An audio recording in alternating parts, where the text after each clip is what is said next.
Ini adalah imbauan bacaan di tengah malam. Kalau kita tiba-tiba di tengah malam itu pernah tidak menemukan satu mimpi buruk yang menakutkan, terbangun kok kita ketakutan? Itu baca apa? Merasa takut di tengah malam, bangun tiba-tiba ketakutan, ada mimpi yang dilihat atau apa. Idza fazi'a ahadukum fin naumi, jika ada salah satu di antara kalian itu menemukan rasa takut, ketakutan di tengah malam waktu tidur banyak kan. Terserah ini istilahnya apa ya, rep-rep kayak atau apa, itu, rep-rep. Pokoknya takut deh, ada mimpi, bangun tuh ke bawah mimpi. Falyakul, hendaknya membaca, ini loh bacaannya. Setelah itu tidak usah ragu lagi. Yang menjadikan mantap mengusir rasa takut itu, rasa gelisah itu keyakinan. Keyakinan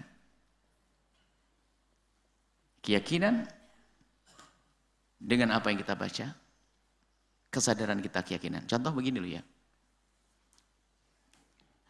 Anda ketakutan di sebuah tempat, di kamar. Kemudian Anda minta ditemani. Akhirnya ada orang nemani. Sudah, aku temani depan pintu ya. Dia bunyi tak depan pintu. Lalu Anda di balik kamar itu sudah merasa ada yang nemani, lalu Anda bisa tidur. Karena apa? Ada tanda di depan ada orang yang nemani. Sehingga oh ya enak. Mungkin yang merasa punya takut ya, yang sering ketakutan kalau tidur sendiri ya. Jadi pintu harus buka, kemudian ada yang nemeni dan sebagainya. Nemeni sekamar mungkin tempatnya kecil barangkali, yang penting ada orang, saya bisa tidur. Yang nemeni ini adalah betul di depan pintu atau di luar kamar depan pintu, tapi mengeluarkan suara dia biar yakin di depan, yang di dalam biar mendengar kalau ada yang menjaga. Betul. Dan langsung enak tidur deh. Bangun dari tidur, oh ada suara, berarti ada orangnya. Tenang, karena apa? Yakin ada yang menemani. Padahal yang nemeni itu hanya masang alat yang bunyi ditinggal pergi tadi itu. Padahal yang nemeni itu ngerti dia. Ini hanya perasaan dok. Dikasih sesuatu yang bersuara, cetek. Kayak ada orang, padahal dia pergi karena dia ada kerjaan. Masa nunggu terus? Itu sudah tenang. Berarti kan yang menjadikan takut adalah perasaannya, maka yakin ada yang nemeninya, itu menjadikan dia adalah tenang. Makanya di saat kita baca doa, yakin dong itu dari Nabi.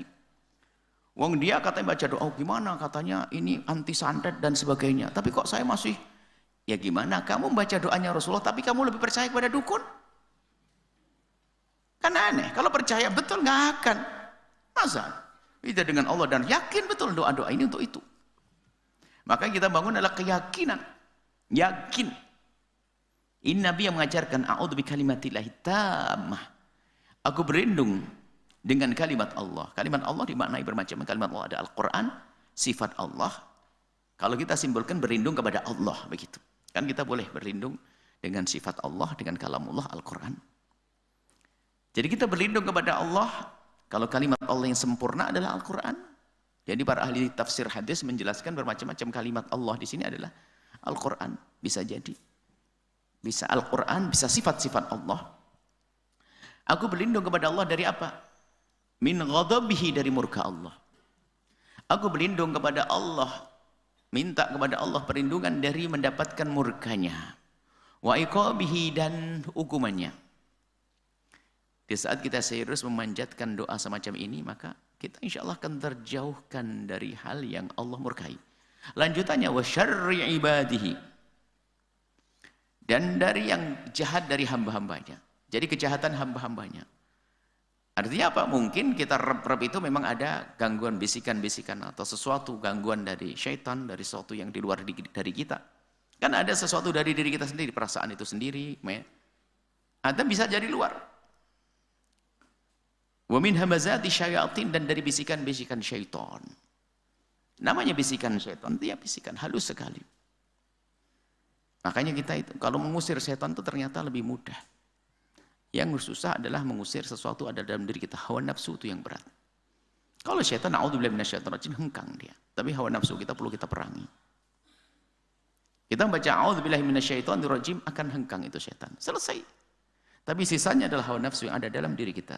yang mengajak kepada amarah bisu, mengajak kejahatan. Bisikan setan. Dan begitulah setan menggoda. Setan nggak bisa menggoda secara langsung begitu. Menggodanya setan adalah dengan cara membisikkan.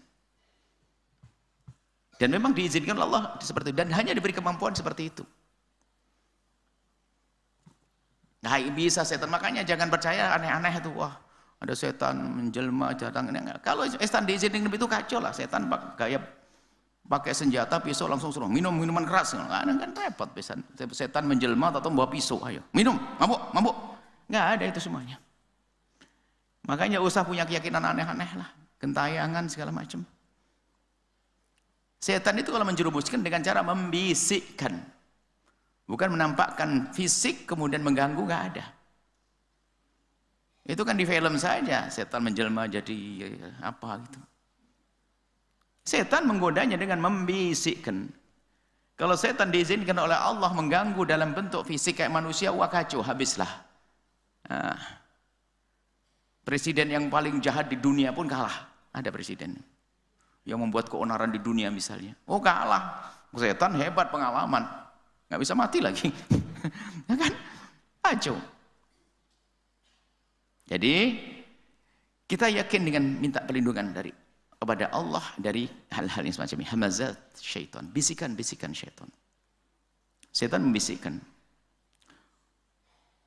Wa ayyahduru masih ahduruni, dan kami minta perlindungan kepada Allah dari didatangi oleh syaitan. Yahdurun, agar setan tidak datang padaku. Fa innaha la tadurruhu. Kalau sudah membaca ini, yakin Nabi sudah menjamin seorang Nabi seperti itu. Tidak akan membahayakan. Tidak akan membahayakan pada kita. Setan-setan nggak akan membahayakan kita. Yang jadi masalah itu tadi. Kita membacanya kurang dengan penuh keyakinan. Kita lanjut. Wa kana Abdullah bin Umar, Sayyidina Abdullah bin Umar, yulaqqinuha man aqala. Mentalkin maksudnya mengajari untuk mengucapkan dari anak-anak yang sudah gede. Yang sudah gede bisa berucap, diajari untuk baca a'udzu kalimatillahi tammati min syarri ma khalaq. Min ghadabihi wa iqabihi wa syarri ibadihi. Nanti ada riwayat lain a'udzu kalimatillahi tammati min syarri ma khalaq. Sayyidina Abdullah bin Umar, putra Sayyidina Umar itu min fuqaha'i as-sahabati. Termasuk mujtahidnya dari sahabat Nabi adalah putranya Sayyidina Umar, Abdullah bin Umar. Beliau mengajari anak-anaknya yang sudah gede untuk membaca itu. Kalau malam membaca itu. Min waladi, dari anak. Wa man lam yaqil, nah ini tolong ini. Dari yang kecil, anak yang kecil yang belum bisa, kata bah dibuatkan. Nah, ini termasuk syariahnya atau perkenan tentang membuat sesuatu.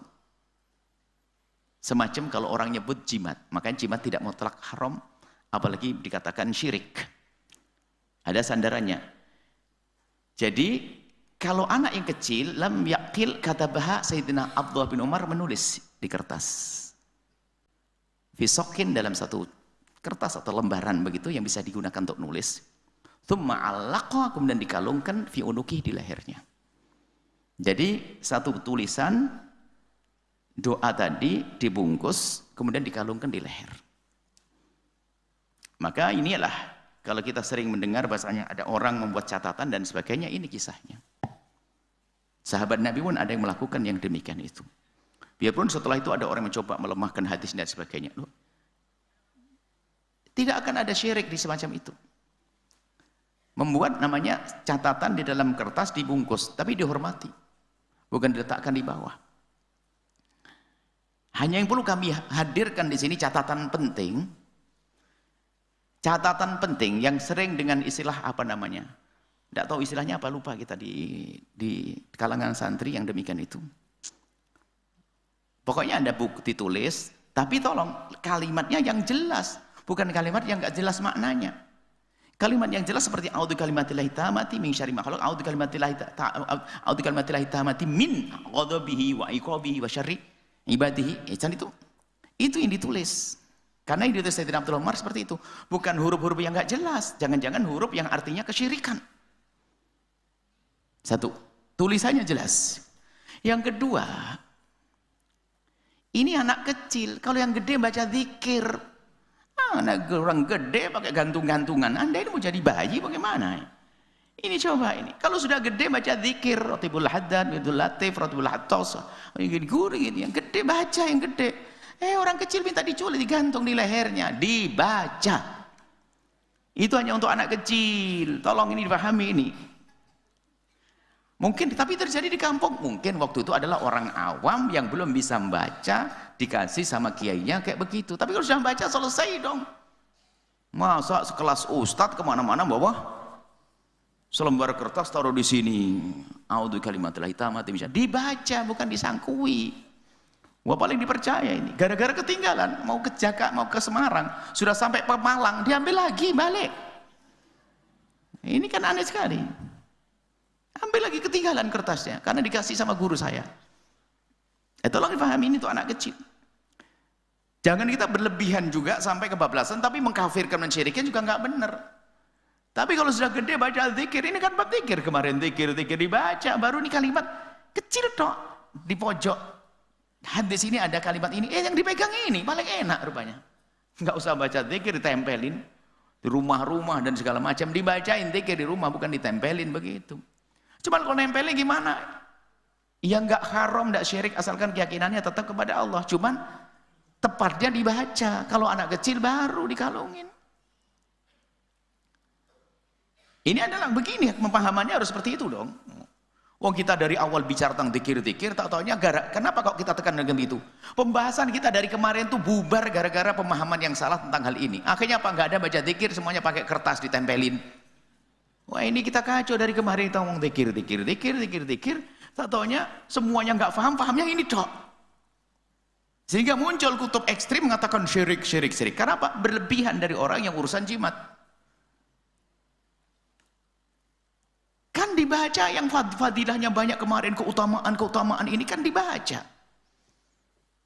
Sehingga termasuk kita pengen yang ringan-ringan. Termasuk Wirdul Fatih yang kita baca sebelum majlis itu ringan. Cuma 5 menit. Nggak usah Wirdul Fatih disakui, ditempelin terus nggak usah dibaca, ini kan lengkap sudah untuk keselamatan dan sebagainya. Berkat ini, berkat dibaca. Kalau sudah gede, merasa gede, baca. Zikir, bukan catatan dibungkus kemudian dikalungin. Anda sudah dewasa. Ini zaman Sayyidina Abdul bin Umar adalah lam yakil, yang belum berakal. Antara anak kecil atau Anda yang gila. Yang yakil, tolong saya tegas begini biar kita tuh gerak dalam ibadah. Sebab kadang-kadang menjadi malas gara-gara urusan selembar kertas yang dibungkus. Jadi 2 ya. Pertama adalah kalimatnya harus jelas. Yang kedua berlaku untuk anak kecil. Kalau anak gede, ya kita tidak mengatakan syirik, akan tapi tidak seharusnya seperti itu. Tapi seharusnya yang gede dewasa membaca zikir.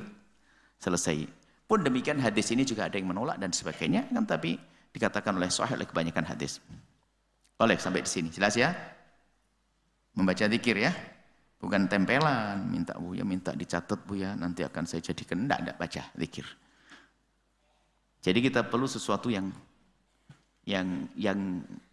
lebih gede pahalanya dan jelas. Anda nulis nempelin saja, nggak mendapatkan keutamaan yang kemarin itu disebutkan. Sampai pahalanya begini, nggak ada. Hanya mendapatkan tadi. Mencontoh Sayyidina Abdullah bin Umar. Baik, kemudian kita lanjutkan. Wa Abi Tayyah qala qultu li Abdurrahman bin Hambash At-Tamimi. Ada Abi Tayyah berkata kepada Abdurrahman bin Hambash. Wa kana kabiran. Abdurrahman bin Hambash ini adalah sudah sepuh. Jadi karena tua menemui Rasulullah. Adrakta Rasulullah. Kau pernah bertemu dengan Nabi Muhammad? Qala, na'am, aku bertemu Rasulullah. Qultu, Abi Tayyah bertanya, kaifa sa'ana Rasulullah ila daltan kadatul jinnu asyayatinu. Apa yang dilakukan Nabi di saat ada gangguan dari jin dan syaitan? Pengen tahu kalau lagi diganggu oleh jin dan syaitan, apa yang dilakukan Nabi? Dan ini ada kan. Orang merasa, biarpun apakah betul atau tidak. Sebab masalah diganggu itu memang ada. Orang diganggu setan itu ada. Diganggu oleh setan itu ada. Cuman jangan setiap gangguan dianggap dari syaitan. Itu yang harus pahami, tolong catat ini. Gangguan dari syaitan itu ada. Tapi tidak semua gangguan dalam diri Anda itu Anda nisbatkan ke syaitan. Sebab bisa jadi mental Anda yang bikin kayak begitu. Jangan salahkan syaitan. Anda punya permasalahan mental, syaitan lagi disalahkan. Gangguan syaitan memang ada. Tapi ada dalam diri Anda sendiri juga tidak ada. Itu juga ada. Mental Anda. Kalau lagi tidak sehat bisa bermasalah. Cuman memang gangguan setan ada. Nabi pernah menceritakan, diceritakan dari Nabi pernah diganggu oleh setan. Gangguan langsung. Inna syayatina tahaddarat tilkal lailata ala Rasulullah. Ada setan berbondong-bondong turun minal audiyati wasyi'abi, dari lembah-lembah dan dari gang-gang di perkampungan. Turun. Ya tentunya hal yang demikian ini adalah tidak bisa dilihat oleh semua orang, akan tapi sebagian orang yang dibuka oleh Allah. Memang ada orang yang tiba-tiba diperlihatkan Allah untuk melihat jin bisa, tapi nggak boleh kita mengaku terus melihat jin. Karena jin dan setan alamnya berbeda. Bisa jadi orang dibukakan, lalu melihat alam. Jadi itu semuanya mungkin dan terjadi. Yang nggak boleh berbohong. Yang nggak boleh itu berbohong, ngaku-ngaku lihat. Ini bahaya, bohong itu ada. Bohong dalam dunia pesantren, dunia agama itu ada dua. Bohong lihat jin. Saya tidak bicara tentang dunia kekafiran, enggak. Bohong lihat jin sama setan, sama bohong mimpi ketemu Rasulullah. Ini harus kita ingatkan. Di sebuah pondok kalau sudah ada satu ngaku ketemu Nabi Muhammad, yang lain pura-pura mimpi, bohong. Karena kalau sudah mimpi Rasulullah kan naik pangkat dia, semakin baik. Awas jangan dusta. Berdusta nggak boleh, haram. Ini temannya mimpi Nabi Muhammad, dianya kok dihormati. Giliran dia tuh pinter, nggak ada yang hormati. Akhirnya besok langsung, oh ketemu Rasulullah. Jangan berbohong. Kalau nggak pernah ketemu mimpi Rasulullah, jangan ngomong. Hayal setiap hari, alhamdulillah setiap malam Senin saya diskusi dengan Rasulullah. Diskusi, serem banget. Ente ini siapa? Sudahlah, jangan pamer-pamer begitu deh. Saya kalau pengen pamer di hadapan Allah dan Rasulnya dan umat akhlak yang mulia itu Rasulullah berjalan. Sudah. Benar menjalankan syariat itu adalah memerankan Nabi. Selesai, nggak usah pakai mimpi-mimpi sudah. Sudah hilangkan bahasa mimpi-mimpi sudah. Ini gara-gara mimpi-mimpi ini banyak dusta di balik mimpi. Ketemu mimpi Rasulullah setiap malam Senin ini ketemu Rasulullah. Wah jalan-jalan, wah ceritanya kayak film. Sudah begitu tidak berubah akhlaknya. Mimpi Nabi itu dahsyat, nggak main-main. Dahsyat. Berangkat dari cinta. Kalau kita mimpi, orang kita cinta itu bangun tuh berubah. Orang-orang dulu, orang-orang soleh, di saat mimpi ketemu Rasulullah tuh, syukurnya yang gede. Nggak banyak cerita, syukurnya. Punya harta separuh, mobilnya 21 disedekahkan, kurang lebih begitu. Ini banyak cerita, pelitnya yang tambah. Mana mimpi Rasulullah? Sengaja sampai tegas masa ini sudahlah, jangan bahasa-bahasa mimpi-mimpi.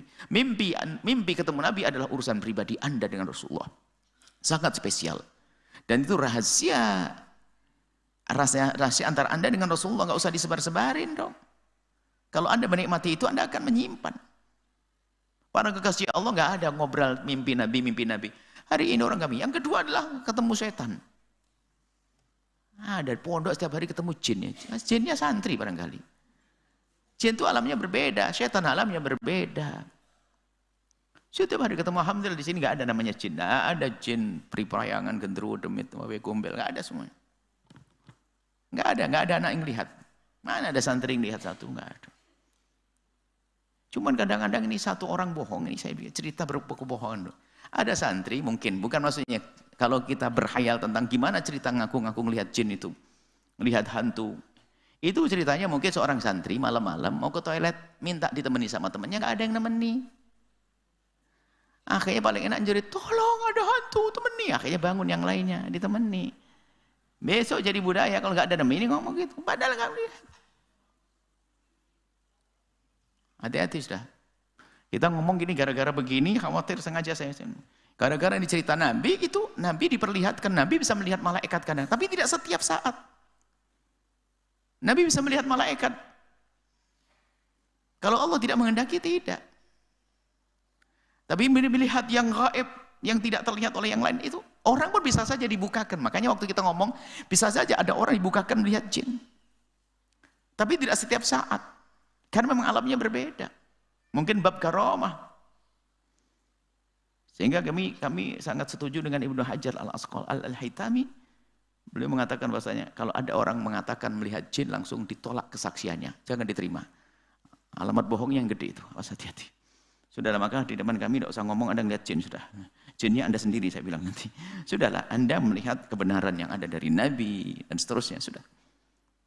Ini karena ini bahasan begini, ini takut orang menyimpulkan adalah khayalan yang berbeda. Kedatangan Nabi, kedatangan syaitan. Setan dilihat. Ada yang melihat setan mengganggu Nabi. Datang kepada Nabi. Wa fihim syaitonun biyadihi syu'latun. Ada salah satu setan itu membawa api.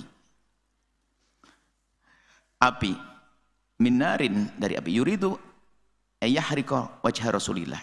Yuridu ayyahrika wajah Rasulillah. Ingin membakar wajah baginda Nabi. Fahabita ilaihi Jibrilu. Kemudian malaikat Jibril turun. Nah, ini kan sudah urusan wahyu. Pemberian tahu dari Nabi bahasanya kejadian itu ada. Tapi tidak semua orang nanti setelah itu melihat. Mana enggak ada yang bakar saya, tenang aja. Lalu begitu nanti. Ini berita dari Nabi. Nabi dikasih. Dan kalau Nabi dibukakan oleh Allah, babnya beda. Lalu malaikat Jibril yang melihat ini langsung turun. Faqala ya Muhammad kul. Hei Muhammad baca. Qala Nabi menjawab, ma aqulu. Baca apa hei Jibril?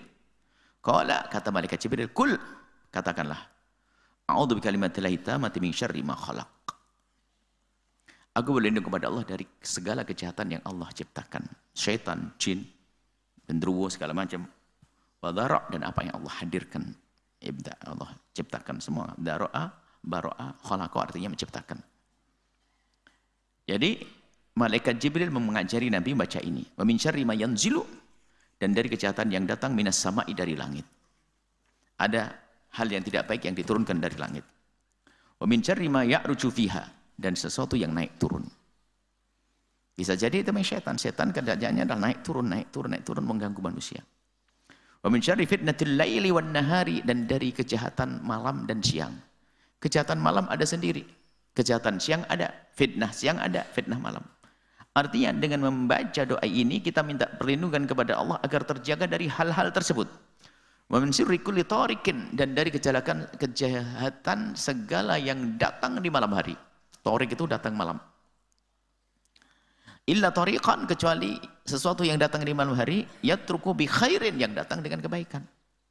Maksudnya intinya ya Allah, kami berlindung kepadamu dari diganggu oleh syaitan atau hal-hal yang membahayakan kami.